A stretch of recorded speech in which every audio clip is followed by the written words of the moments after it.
সাবেক প্রধানমন্ত্রী শেখ হাসিনা এখন কি করবেন? তার সামনে অনেকগুলো চ্যালেঞ্জ। ভারতে কতদিন নির্বাসিত জীবন কাটাবেন? দিল্লিতে চার দেয়ালের মাঝে বন্দী তিনি। ঢাকায় তার বিরুদ্ধে অসংখ্য হত্যা মামলা। ইন্টারপোলের সহযোগিতা চেয়েছে সরকার। তাকে ফেরত পাঠাতে ভারতের কাছে অনুরোধ জানানোর প্রক্রিয়া চলছে। টাকা পাচারের অভিযোগে অভিযুক্ত হতে চলেছেন তিনি। বঙ্গবন্ধুর গড়া আওয়ামী লীগ এখন অস্তিত্ব সংকটে। দলের কোনো নেতাই এখন সাহস করে কথা বলছেন না।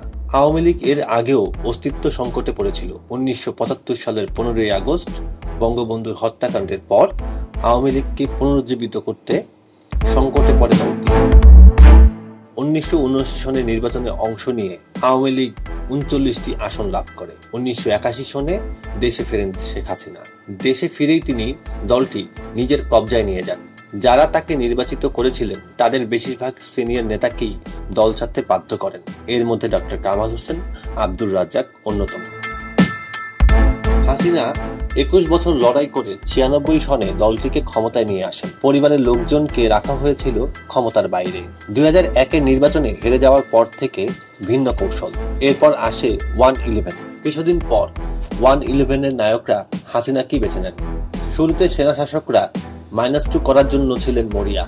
পায়ের তলা থেকে মাটি সরে যাওয়ার পর -2 থেকে তারা সরে যান। 2008-এর নির্বাচনে জেতার পর অন্য এক হাসিনাকে দেখতে পায় দেশের জনগণ।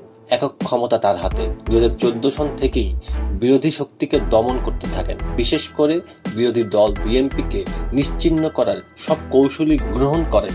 হাজার হাজার বিরোধী নেতাকর্মীকে জেলে পাঠান। বিএনপি একাধিকবার চেষ্টা করেও ব্যর্থ হয়। ছাত্র জনতার কোটা আন্দোলনে শেখ হাসিনা ক্ষমতা ছাড়তে বাধ্য হন।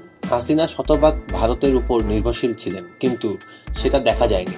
বরং ভারত খেলেছে তার স্বার্থে। ঢাকায় নিযুক্ত ভারতের সাবেক হাই কমিশনার পিনাক রঞ্জন চক্রবর্তী বলেছেন, হাসিনার পায়ের তলা থেকে মাটি সরে যাচ্ছে, এটা তারা টের পেয়েছিলেন।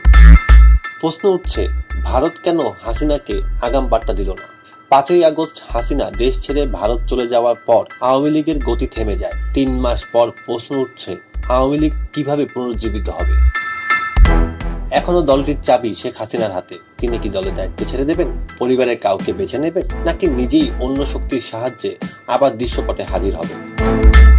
বাস্তবতা হচ্ছে, এই মুহূর্তে একজন আমেনা বেগম, জোহরা তাজউদ্দিন কিংবা জিল্লুর রহমান নেই। তাছাড়া হাসিনা কাউকে বিশ্বাসও করতে পারছেন না। দলের একজন প্রেসিডিয়াম সদস্যও দেশে নেই।